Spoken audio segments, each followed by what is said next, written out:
Bonsoir à tous et bienvenue dans ce journal de ce mardi 13 avril 2021. Mesdames et messieurs, avant toute chose, place au sommaire.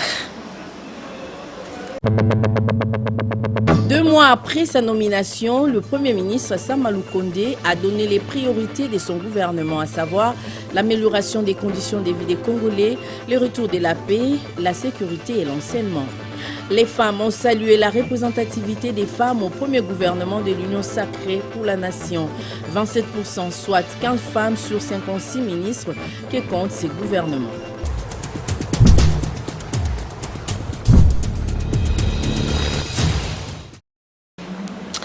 Deux mois après la nomination du Premier ministre Jean-Michel Sama Lukonde, son gouvernement a été rendu public ce lundi 12 avril 2021 à travers l'ordonnance présidentielle lue par le porte-parole du chef de l'État.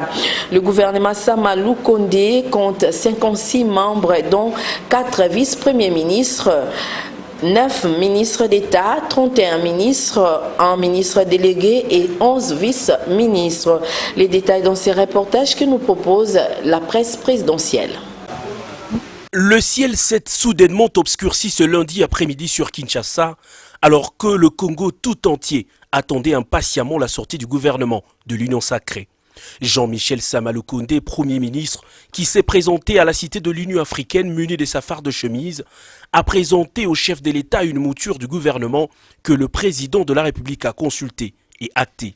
Quelques signatures, et c'est sous une pluie battante que le porte-parole du président de la République a rendu publique la composition du premier gouvernement Sama Lukonde.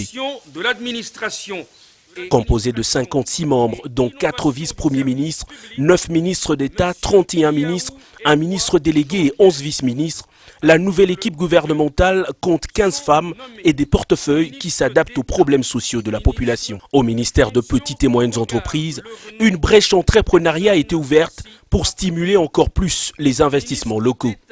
À la santé publique, on parlera aussi d'hygiène et prévention au premier plan. La crise de la Covid a été prise en compte.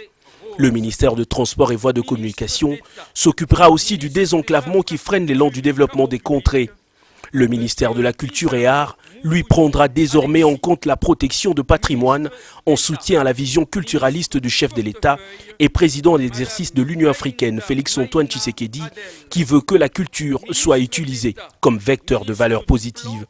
Ce gouvernement, qui se veut inclusif avec la participation de toutes les tendances politiques, a innové avec la création d'un nouveau portefeuille sur le numérique.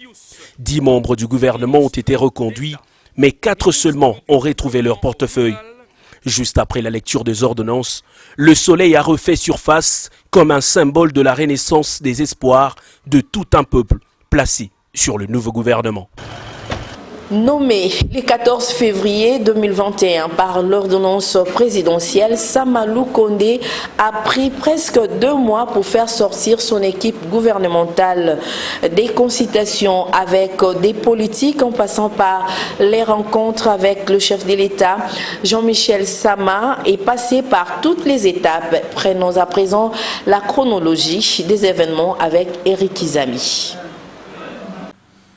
2 mois se sont écoulés depuis la nomination de Sama Lukonde Jean-Michel comme Premier ministre congolais.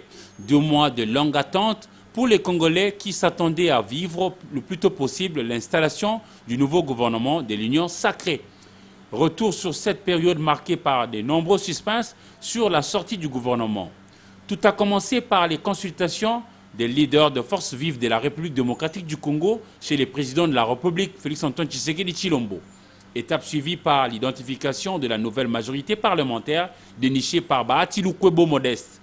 Puis est venue la nomination de Sama Lukonde en février 2021. Les jours, les semaines, le mois sont passés sans toujours connaître ceux qui vont accompagner Sama Lukonde Jean-Michel dans l'appareil exécutif congolais. Cette attente fait couler beaucoup d'eau sous le pont. Et conscient du temps qui ne nous attend pas, le chef de l'État congolais lui-même, Félix-Antoine Tshisekedi Tshilombo, a mis la puce à l'oreille des Congolais dans une vidéo qui a fuité sur les réseaux sociaux le lundi 12 avril 2021. En pleine préparation de la publication du gouvernement qui interviendra dans les heures qui viennent ici, donc je suis à la fois au four et au moulin aujourd'hui. Je vous prie vraiment de m'excuser. Après la sortie désormais imminente du gouvernement Sama Lukonde, devra suivre une autre étape, celle de l'investiture éventuelle de manière officielle à l'Assemblée nationale pour débuter les travaux, c'est-à-dire apporter les solutions aux préoccupations nombreuses exprimées par les Congolais dans les quatre coins de la RDC. C'est sa première communication depuis sa nomination à la primature. Jean-Michel Sama Lukonde a donné au cours d'un point de presse les grandes priorités de son gouvernement, dont le retour de la paix, l'amélioration des conditions de vie des populations, l'environnement, la santé et autres. À l'hôtel du gouvernement, Sylvie Fortuné-Mboula et Silim Bayabo pour le compte d'Antena. Il est 16h passées de 30 minutes. Le Premier ministre, le tout premier issu de l'Union sacrée, fait son entrée dans l'une des salles de l'hôtel du gouvernement, remplie par les journalistes de la presse nationale et internationale, pour donner l'architecture et les priorités de son gouvernement qui était déjà dévoilé quelques heures avant à la cité de l'Union africaine. Dans une allure de sérénité et de détermination, Sama Lukonde Jean-Michel est conscient de sa lourde tâche et celle de son gouvernement. Une fois que le gouvernement sera installé, nous allons revenir sur les axes prioritaires qui nous avaient été fixés par le président de la République, son Excellence Félix-Antoine Tshisekedi, notamment la paix et la sécurité, particulièrement à l'est de la République démocratique du Congo, la santé, surtout en cette période de pandémie à Covid-19, l'éducation, le développement à la base, et bien sûr, il faut faire face à toutes ces difficultés que nous avons au niveau du budget de l'État. Il va falloir que nous puissions avoir des réformes. En ce qui concerne la taille du gouvernement, 80% de nouveaux entrants et 20% des personnes reconduites. La représentativité de femmes est de 27% et la jeunesse a été prise en compte. Je suis fier aujourd'hui d'annoncer que nous avons une participation de 27% des femmes au sein de ce gouvernement de l'Union sacrée de la Nation, avec un total de 15 personnalités féminines qui vont, à côté des autres membres du gouvernement, relever le défi attendu par la population congolaise. Et cette participation féminine, nous ne la voulions pas que quantitativement, mais aussi qualitativement. Ce gouvernement composé de 56 membres sera présenté et investi à l'Assemblée nationale dans les jours qui suivent. Comme qui dirait, le travail a commencé. Sans les chemins de fer, le Congo ne voudra rien. Henri Monton Stanley nous avait déjà prévenu plusieurs siècles avant. Quelles sont les priorités du gouvernement Sama Lukonde, publié le lundi 12 avril 2021? La paix et le pain sont les deux majeurs et ça passe par l'apport d'un chacun en appui au gouvernement. Eric Izami, encore une fois. Pays de tous les records, la République démocratique du Congo passe pour être un État où tout est priorité. Et ce qu'il est dans l'Est ne l'est pas forcément avec la même ampleur qu'à l'Ouest, au centre ou encore au Nord. Le gouvernement Sama Lukonde a été publié le lundi 12 avril 2021 et ça reste un gouvernement de défi. Dans l'Est de la RDC, c'est la restauration de la paix, priorité des priorités. Il faut réussir à faire taire les armes, assurer et rassurer la population meurtrie, mettre fin à la série noire des tueries dans toute la partie orientale du territoire de Faradje dans le Haut-Ouélé jusqu'à Sakanya dans le Haut-Katanga. La paix Il en faut aussi dans l'Ouest, où si l'équipe Sama Lukonde veut réussir, doit apporter la quiétude. Ventre affamé n'a point d'oreille. Pareil pour le centre du Congo-Kinshasa, car le Kasaï, fragmenté aujourd'hui en 5 provinces, sont non seulement frappés par la disette, mais cet espace est enclavé de nos jours. Le gouvernement Sama Lukonde doit veiller à viabiliser chaque coin de la RDC dans l'optique de provoquer positivement l'activité économique, serve de la vie sociale. Ainsi, redynamiser par exemple le port de Matadi, Boma et Banana qui doivent venir en eau profonde, c'est redonner vie à la province du Congo central avec une incidence heureuse pour la mégapole Kinshasa. Revigorer la minière de Bakwanga, Miba, équivaut à stabiliser les Kasaï avec un argument de réussir à sédentariser une masse populaire non négligeable aujourd'hui, prompte à déserter cet espace en proie à la misère. Le sage revient à la charge. De partout, il faudra la paix pour une cohésion nationale soutenue. Favoriser la progression de l'interconnexion par voie routière de toutes les 26 provinces de la RDC. Henri Morton Stanley nous avait prévenu, sans le chemin de fer, le Congo ne vaudra rien. Autant l'on exige à avoir les routes, autant il faudra penser à la construction des écoles viables, des hôpitaux dignes du Congo, sans occulter les infrastructures de base pour occuper utilement le jeune. Léon Kengo-Adondo, alors président du Sénat, disait « Si l'on arrive à donner 3 repas copieux aux enfants par jour, ils feront tout ce que nous leur demanderons pour hisser haut le drapeau national. » Une représentativité de 27%, soit 15 femmes promues au poste de vice-premier ministre, ministre d'État, ministre et vice-ministre dans le premier gouvernement de l'Union sacrée pour la nation. La rédaction d'Antena revient sur le côté féminin du gouvernement. Papi Katassi pour les commentaires. Une représentativité de 27%, soit 15 femmes au total promues au poste de vice-premier ministre, ministre d'État, ministre et vice-ministre dans les premiers gouvernements de l'Union sacrée pour la nation. Dynamique, intelligente et compétente, connue comme activiste des droits des femmes dans les organisations de la société civile, droits de l'homme et politique, il s'agit de Eve Bazaïba, vice-premier ministre de l'Environnement. Dans les rangs de ministres d'État, on note Rose Mutombo à la tête du ministère de la Justice et Adèle Kainda au ministère du Portefeuille. Comme ministre et ministre délégué, on a retrouvé Ndoussi au ministère du Travail, Emploi et Province sociale. Gisèle Ndaya Luseba à la tête du ministère du Genre, Enfants et Famille, Formation professionnelle. Kipoulou Antoinette au niveau de la culture et art. Katunga Catherine, relations avec le Parlement. Karoume Bakanene Anne-Marie, ministre près le président de la République. Manouani Kiumba Nana, ministre délégué aux affaires sociales, action humanitaire en charge des personnes vivant avec handicap, Madame Irène Essambo. Comme vice-ministre, on retrouve à la Défense nationale Kilubu Kutuna Séraphim. À l'enseignement primaire, secondaire et technique, Aminata Namassia. À la santé, Kilumba Nkulu Véronique. Bien que les 30% pour la représentativité de la jeune féminine promis par les chefs de l'État ne soient pas respectés, ces 15 femmes sont appelées à travailler d'arrache-pied pour les résultats escomptés.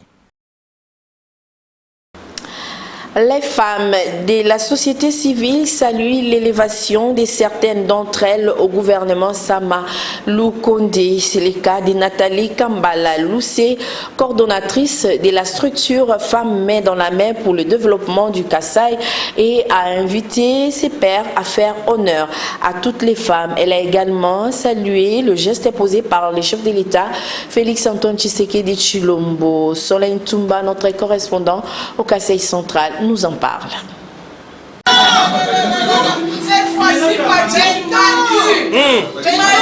que ce n'est pas les 50%, mais les 30% déjà, avec les femmes qui viennent de sortir là, que nous connaissions mieux, Madame Rose Mutombo, qui était présidente de CAFCO au niveau national, Madame Ndalou Seba, que je connais particulièrement très bien, une femme très dynamique qui travaille avec Moïse Katumbi, F. Bazaïba, qui m'inspire, qui est une femme très brave par sa intelligence. J'ai dit cette fois-ci, le président de la République, malgré qu'on n'est pas encore arrivé, en moins c'est un pas pour nous. Voilà le progrès que nous cherchons dans notre pays ici pour l'émergence et le développement de la femme à tous les niveaux. Je souhaite bonne chance et toutes mes félicitations à toutes les femmes qui viennent de sortir. Mais tout ce que je demande, s'il vous plaît, chères dames, faites la fierté de la femme, montrez votre méritocratie, travaillez, aidez le président à atteindre ses objectifs. Félicitations à tout le monde.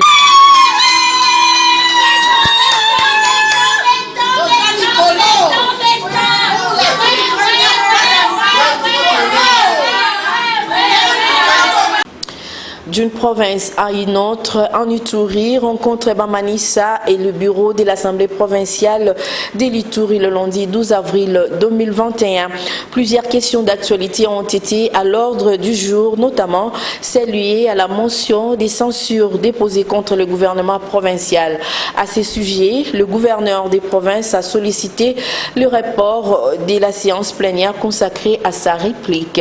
Tony Nzola Messo pour les détails.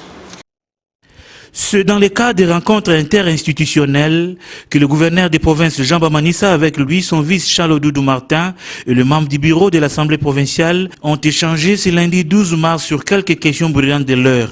Les échanges ont aussi tourné autour du report de la plénière prévue mardi 13 mars, consacrée essentiellement à la réplique du gouverneur des provinces face aux griefs contenus dans la motion de censure déposée par 20 députés contre ce gouvernement. Un moyen de défense que reconnaît le gouverneur des provinces. Nous pensons, à notre avis, que c'est un moyen, c'est vrai, mais nous n'avons pas eu des questions orales, nous n'avons pas eu d'interpellations. Nous demandons, nous sollicitons un report parce que ça concerne tous les membres du gouvernement et il faut du temps pour travailler.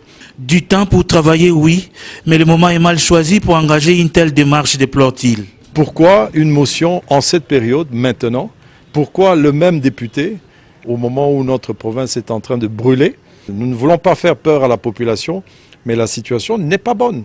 En tant que responsable des institutions, nous devons faire attention de ne pas plonger la province de l'Ituri dans une situation de manque de gouvernance pendant cette période. Dans l'entretemps, par respect qu'il accorde aux honorables députés provinciaux, le gouverneur des provinces Jean Bamanissa sera dans la salle des plénières ce mardi 13 mars, comme prévu, non pas pour présenter ses moyens de défense, mais plutôt solliciter un report devant les élus provinciaux. Puis dans notre rubrique Actualité vue par les autres, Esther Badibiabia et Damien Maungo ont tendu leur micro à Armand Bouka, qui est rédacteur en chef au Nouveau Congo. Selon lui, l'actualité reste dominée entre autres par la sortie du gouvernement Sama Lukonde.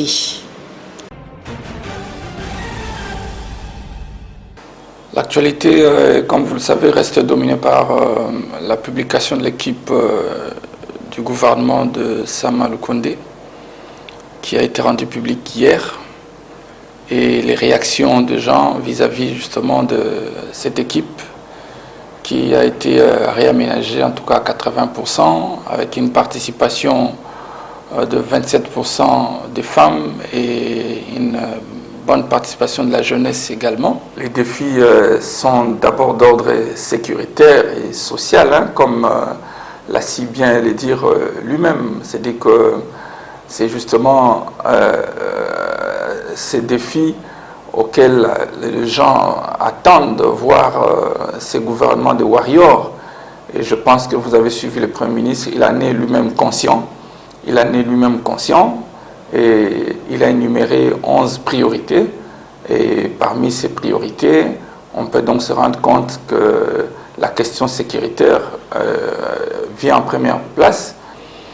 Et l'actualité, c'est aussi la situation à l'est de la République démocratique du Congo, où des manifestations en rapport avec la fin de la mission de la MONUSCO, qui a coûté la vie à certaines personnes avec un affrontement entre les jeunes de certains quartiers. C'est aussi le dépôt de candidatures pour la Commission électorale nationale indépendante.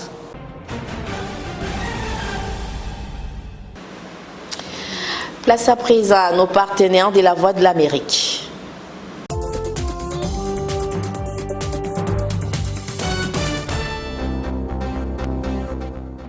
Les Béninois attendent les résultats de la présidentielle que le chef de l'État, Patrice Talon, semble assuré de remporter. Ils se disent soulagés que le vote du 11 avril se soit déroulé dans le calme après une campagne marquée par des violences. Au lendemain de la présidentielle, le Tchad compile les résultats du scrutin. Le dépouillement et le décompte des bulletins est terminé dans les bureaux de vote, mais les résultats provisoires ne seront connus que le 25 avril. La population est convaincue de la victoire d'Idriss Déby Itno au pouvoir depuis 30 ans. 34 migrants, dont plusieurs enfants, sont morts après le chavirage de leur embarcation au large de Djibouti, dans le détroit de Bab el-Mandeb. L'embarcation avait quitté le Yémen avec 60 migrants à bord, selon des survivants. Les autorités maliennes ont décidé de suspendre toutes les festivités et manifestations et de fermer tous les lieux de loisirs pendant 2 semaines en raison d'une progression inquiétante du Covid-19. La mesure mise en place ce week-end sera maintenue jusqu'au 25 avril.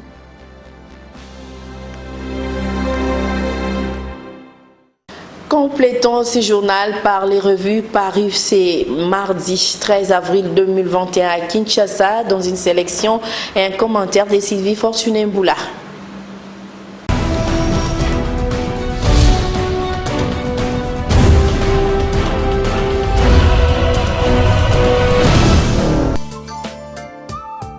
Mesdames et messieurs, bienvenue à toutes et à tous dans cette revue de presse dès ce mardi 13 avril. Le quotidien Forum des As titre à la une, priorité des Sama, sécurité sociale et scrutin. Selon notre confrère, peu après la publication de son cabinet, le Premier ministre Sama Lukonde a tenu une conférence de presse au cours de laquelle il a dévoilé les priorités de son gouvernement, à savoir la paix et la stabilité dans les pays, l'éducation ou encore la santé. Mais poursuit notre confrère, mais pas que faire des réformes dans le domaine fiscal afin d'accroître les recettes et nous donner les moyens de notre politique. Pour organiser les élections, a aussi indiqué Sama Lukonde. Nommé le 15 février, le Premier ministre a justifié devant la presse le temps relativement long, 57 jours, nous dit notre confrère, qu'il a pris pour former son équipe. Après ma nomination, j'avais annoncé des échanges avec les partis et regroupements politiques qui ont été par la suite élargis à la société civile et aux personnalités, a fait savoir Sama Lukonde, rappelant les critères de choix des membres de son gouvernement. Toujours dans le même chapitre de publication, gouvernement Sama Lukonde, un gouvernement, plusieurs défis, Sama Lukonde Kyenge. Les Warriors sont là, s'exclame la prospérité de ce mardi 13 avril. Notre confrère fait la cartographie du gouvernement Sama Lukonde Kyenge. Rescapé Pius Mwabilu Mbayu Mukala, Jean-Lucien Boussa Tongba, Sakombi Molendo, Julien Paloukou, José Mpanda et Augustin Kibasa ont été reconduits à leur poste. Guilo Andomboyo, Eve Bazaïba Massoudi, Christophe Lutundolo Apala Pene Apala, Chéribin Okende et Albert Fabrice Pouela font leur entrée fracassante au sein de la nouvelle équipe gouvernementale. Bien d'autres figures de proue dont certaines ont des identités à la fois difficiles et inconnues du grand public devront à tout dire y apporter une touche somme toute particulière dont Sama Lukonde Kyenge et Félix Antoine Tshisekedi Tshilombo sont les seuls à en détenir les secrets. Pour terminer enfin, l'avenir revient une fois de plus sous la publication du gouvernement Sama Lukonde. 2 mois après la nomination du Premier ministre, voici enfin le gouvernement Sama Lukonde titre à la une, le quotidien de Kinshasa. Selon notre confrère, 2 mois après la nomination du Premier ministre Jean-Michel Sama Lukonde, son gouvernement a été rendu public ce lundi 12 avril à travers l'ordonnance présidentielle lue par le porte-parole du chef de l'État sur les antennes de la RTNC. Le gouvernement Sama Lukonde compte 56 membres, dont 4 vice-premiers ministres, 9 ministres d'État, 31 ministres, 1 ministre délégué et 11 vice-ministres, avec 15 femmes. Le premier gouvernement de l'Union sacrée de la nation s'est voulu inclusif avec la participation de toutes les tendances politiques nationales, conclut l'avenir. Ça n'est pratiquement fini pour cette revue de presse. Au revoir et à demain.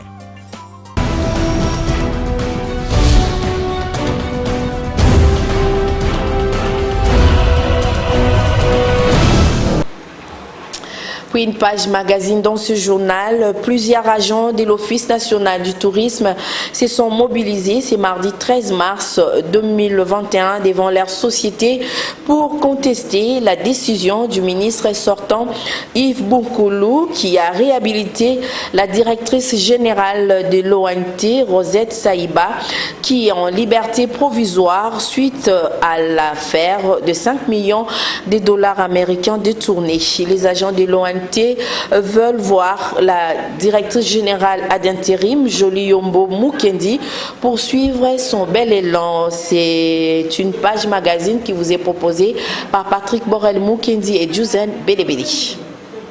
Le torchon brûle entre le ministre sortant du tourisme Yves Bunkoulou et les agents cadres de l'Office national du tourisme. Une forte mobilisation a eu lieu ce mardi 13 avril 2021 à l'entrée de la dite entreprise. Principale pomme de discorde, la dernière décision prise par Yves Bunkoulou de réhabiliter la directrice générale de l'ONT, Office national du tourisme, Rosette Saïba Luango. Arrêtée en janvier après des enquêtes menées par l'UGF pour détournement présumé de 5 millions de dollars contractés auprès d'Equity Bank dans la mission d'améliorer le fonctionnement du dit établissement public.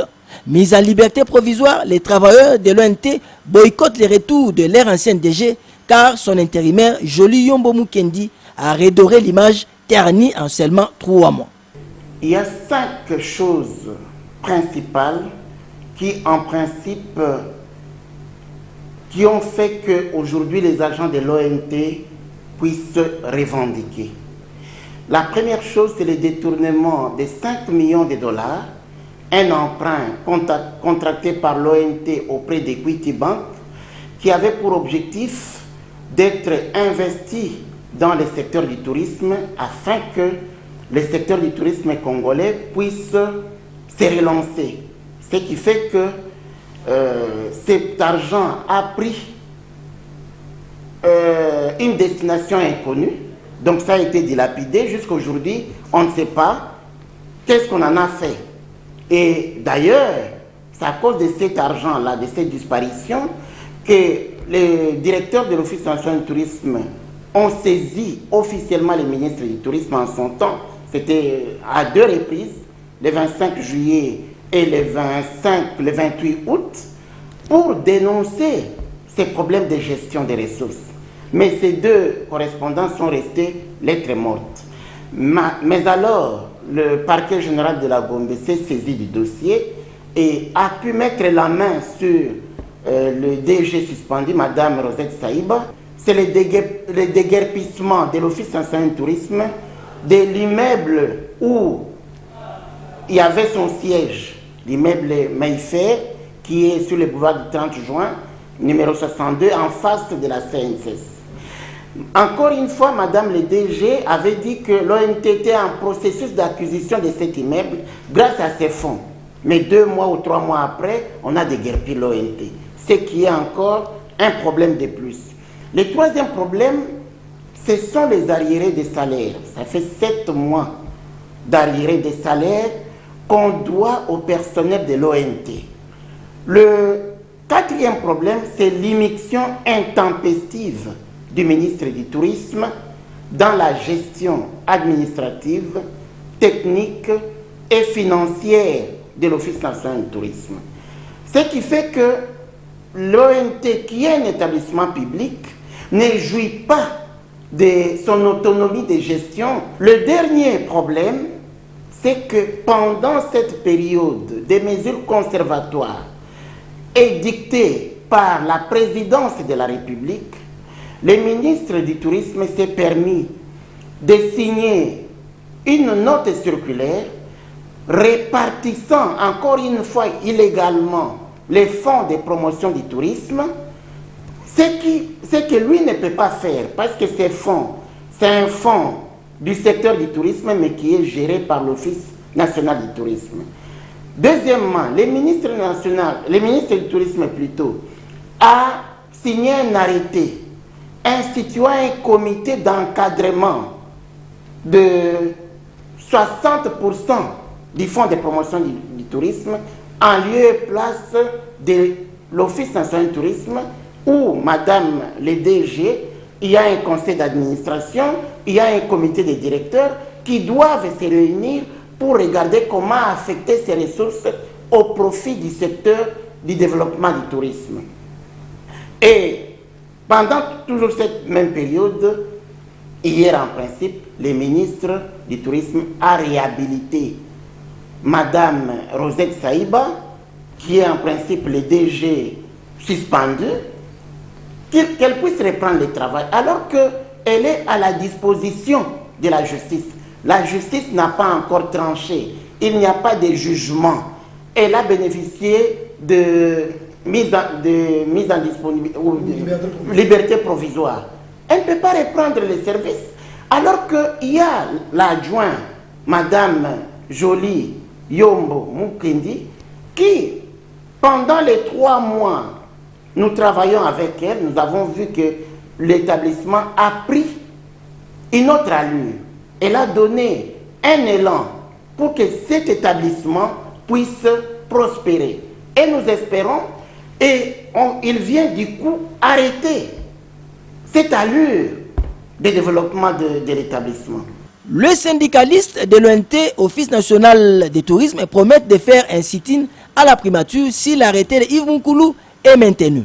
Le nouveau Premier ministre Sama Lukonde Kyenge Jean-Michel et le nouveau ministre du Tourisme Simba Modero doivent se saisir de ces dossiers et écouter les cris d'alarme des agents et cadres de l'Office national du tourisme. C'est ça aussi l'état des droits.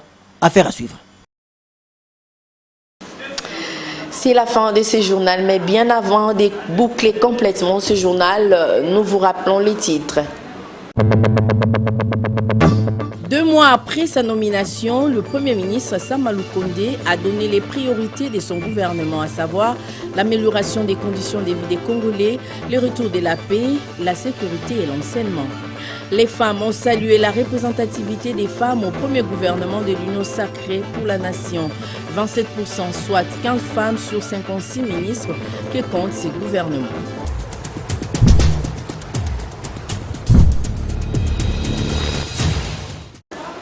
Ça n'est fini pour ce soir, mesdames et messieurs. Merci de nous avoir suivis, mais ne quittez pas tout de suite, c'est l'économie.